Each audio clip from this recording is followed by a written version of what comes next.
Apakah kamu pernah dengar soal keirasionalan laki-laki di kamar mandi? Jadi di bandara waktu itu ada masalah serius karena pipis laki-laki yang berceceran di lantai sehingga membuat kamar mandi menjadi bau. Pendekatan yang dilakukan bukan soal edukasi harus pipis yang benar, tapi dengan memasang sebuah gambar lalat di urinalnya sebagai target yang bisa diarahkan oleh laki-laki ketika pipis. Menariknya, cara sederhana ini justru berhasil dan tingkat pipis yang berceceran di lantai jauh berkurang. Nah, kalau memang pria itu bisa mengarahkan pipisnya dengan baik, kenapa waktu itu berceceran di lantai? Halo semuanya, nama saya Michael, selamat datang di channel saya, Sikutu Buku. Kali ini saya akan bahas kenapa sih menjalani pola hidup sehat itu susah banget. Ini merupakan rangkuman dari video TED Talk David Ash yang berjudul Why It's So Hard to Make Healthy Decision dan diolah dari berbagai sumber. Mungkin bukannya kita tidak tahu kalau hal itu buruk, tapi yang jadi masalah adalah kita tidak berperilaku dengan baik. Otak kita sangat sulit untuk diajak berubah. Mengubah pemikiran seorang hanya dengan informasi semata saja sudah cukup sulit, apalagi mengubah perilakunya. Umumnya, ketika kita berpikir untuk mengubah perilaku seorang, maka cara yang biasanya diambil adalah edukasi. Kita beranggapan jika seorang tidak berperilaku yang seharusnya, itu karena orang itu tidak tahu. Misalnya, jika saja mereka tahu bahaya merokok, mungkin mereka tidak akan merokok. Atau jika kita bicara soal ekonomi, asumsinya kita menganggap setiap orang selalu melakukan perhitungan untung rugi yang detail sebelum membuat keputusan keuangan, sehingga mereka diharapkan selalu membuat keputusan yang benar setiap saat. Sayangnya dunia nyata tidak begitu. Kita butuh pendekatan yang berbeda untuk mengubah perilaku. Kita perlu menyadari kalau manusia itu pada dasarnya bukan makhluk rasional. Kita adalah makhluk irasional. Keputusan yang kita ambil berdasarkan perasaan atau konteks sosial tertentu. Kita tidak selalu mengambil keputusan terbaik untuk jangka panjang. Namun kuncinya bukan hanya menyadari kalau kita merupakan makhluk yang irasional, tapi makhluk irasional yang mudah diprediksi. Salah satu contoh irasional manusia adalah present bias.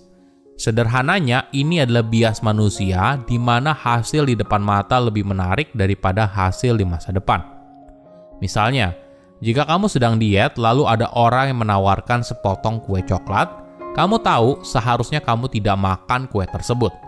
Tapi kok kue coklat itu menarik banget dan ada di depan mata kita. Sedangkan diet kan bisa nunggu besok. Ibarat sebuah ungkapan, kerja keras akan terbayar di masa depan. Tapi kemalasan terbayar di saat ini.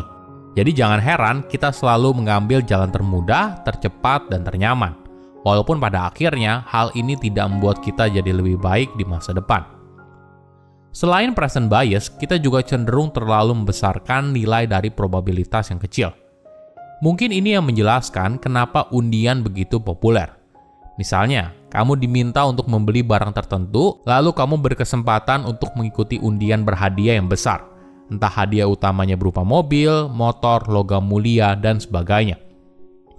Orang yang ikut undian bukannya mereka tidak bisa berhitung berapa peluang mereka untuk menang.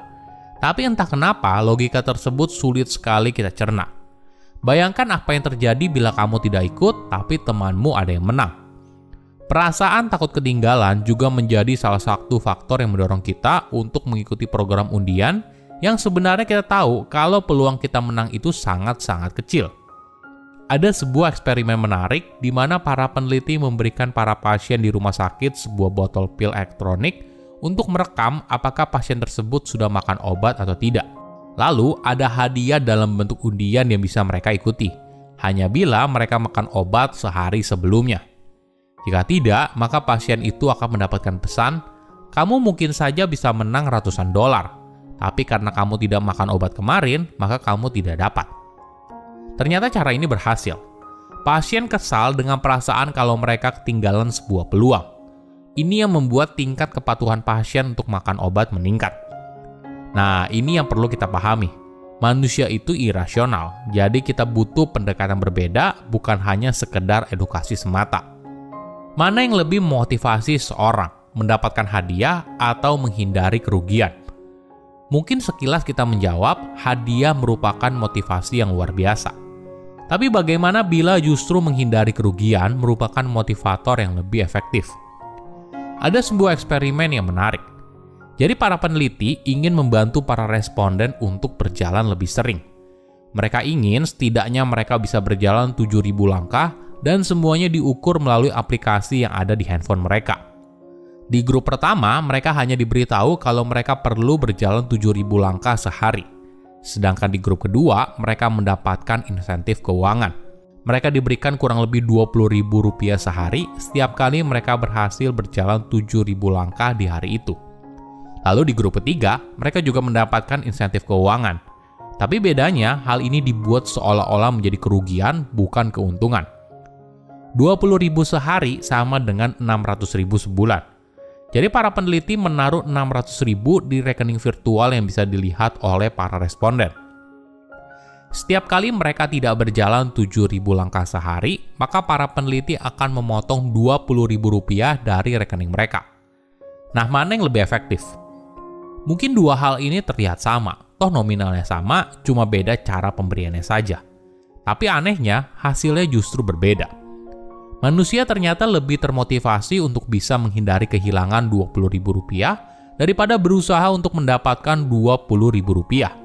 Para responden yang berada di dalam grup di mana mereka akan mendapatkan hadiah Rp20.000 setiap kali berhasil berjalan 7.000 langkah, ternyata tidak lebih sering berjalan daripada orang yang tidak diberi hadiah sama sekali.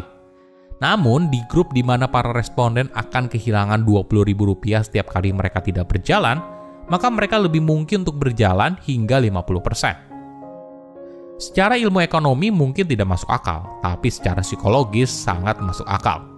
Rasa kehilangan lebih besar daripada potensi untuk mendapatkan sesuatu. Jika kita bicara soal perilaku manusia, ada dua hal yang penting. Pertama, kita secara fundamental sangat peduli atas apa yang orang lain katakan tentang kita.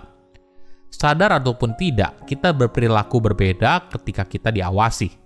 Sederhananya, coba lihat di minimarket, lalu ada tulisan area ini diawasi oleh CCTV.